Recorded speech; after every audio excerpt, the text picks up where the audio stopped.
নমস্কার বন্ধুরা, অনুরাগের ছোঁয়া সিরিয়ালে তোমাদের সকলকে স্বাগতম। আমরা আজকের পর্বে দেখতে পাবো সাক্ষ্যদীপ স্যার জয়ীকে নিয়ে জয়ী চেক আপ করাতেই হাসপাতালে আছে। সেখানে অলিকে নিয়ে ডক্টর সূর্য সেনগুপ্তও কিন্তু হাসপাতালে আসে। তারপর দুজনের সাথে দেখা হয়ে যায়। সূর্য সাক্ষ্যদীপ বাবুকে বলে, দীপা কেমন আছে, দীপা কোথায় আছে? তখন সাক্ষ্যদীপ বাবু বলে, দীপা আপনার সাথে দেখা করতে হাসপাতালে আসছে।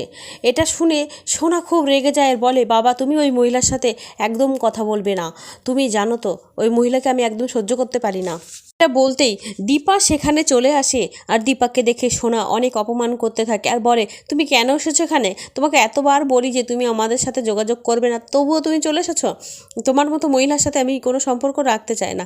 এই কথাটা শুনে সূর্য প্রচণ্ড রেগে যায় আর বলে, এই মহিলা বলে সম্বোধন করছো, তোমার কোনো কাণ্ডজ্ঞান নেই, তুমি তোমার মাকে এভাবে সম্বোধন করতে পারো না। তখন সোনা বলে যে, জয়ী তোমাকে বলেছিলাম না, তুমি জানতে চেয়েছিলে না যে আমার কোন মা মারতে চেয়েছিলে? আমার এই মা আমাকে মারতে চেয়েছিল। এই কথা শুনে সূর্য আরও রেগে যায় আর বলে, নিজের মায়ের সম্বন্ধে এমন কথা বলে? এটা শুনে তো জয়ী অর্থাৎ রূপা ভাবে নিজের মা, তাহলে কি মা বেঁচে আছে? তখন দীপা কথা বললেই বুঝতে পেরে যায় রূপা যে তার মা বেঁচে আছে। ওদিকে ডক্টর সাক্ষ্যদীপ বাবুকে চেম্বারে ডাকে, তাই জয়ীকে সেখানে রেখে ভিতরে যায় ডক্টরের সাথে কথা বলতে এবং জয়ীর সামনে সমস্ত ঘটনাটা ঘটে। জয়ী তার মায়ের আওয়াজ শুনে বলে, মা তুমি বেঁচে আছো, আমি তো ভেবেছিলাম তুমি মারা গেছো। তখন দীপা ওর জয়ীর মুখের কথাটা শুনে বলে, কে তুমি? তখন রূপা বলে, তুমি মা আমাকে চিনতে পারছো না, আমি যে তোমার হারিয়ে যাওয়া পাকা মেয়ে। রূপার মুখে সত্যি কথাটা শুনে দীপা তো খুশিতে সে যে কি করবে বুঝতেই পারছে না। সে রূপাকে নিজের বুকে জড়িয়ে নেয়। অন্যদিকে সূর্যও কিন্তু জয়ীর দিকে অর্থাৎ রূপার দিকে কথাটা বলে, রূপা মা তুই এতদিন আমার কাছ থেকে তোর পরিচয় গোপন করে রেখেছিস। আমি তোকে যেদিন প্রথম দেখেছি আমি সেদিনই বুঝতে পেরেছিলাম তুই আমার খুব আপনজন। তুই কেন আমার থেকে দূরে ছিলিস মা? আমাকে তুই কেন তোর পরিচয়টা জানাসনি? তোর বাবার উপরে তোর মা অভিমান হয়েছে তাই না মা? সূর্যও ছুটে আসে রূপার কাছে, রূপাকে সে জড়িয়ে ধরে আদর করতে থাকে। তার এই এত বছরের কষ্ট, জমানো কষ্টগুলো সব বাইরে বেরিয়ে আসে। আর রূপা কান্না করতে করতে বলে, পাকা মেয়ে আর তুমি দূরে থেকো না, মায়ের উপরে অভিমান পুষে রেখো না, তুমিও এসো না আমাদের কাছে। অন্যদিকে মিশকা ডক্টর শ্রীবাস্তব সেজে এই হাসপাতালে সূর্যদীপা সোনারূপার উপরে নজর রাখছিল।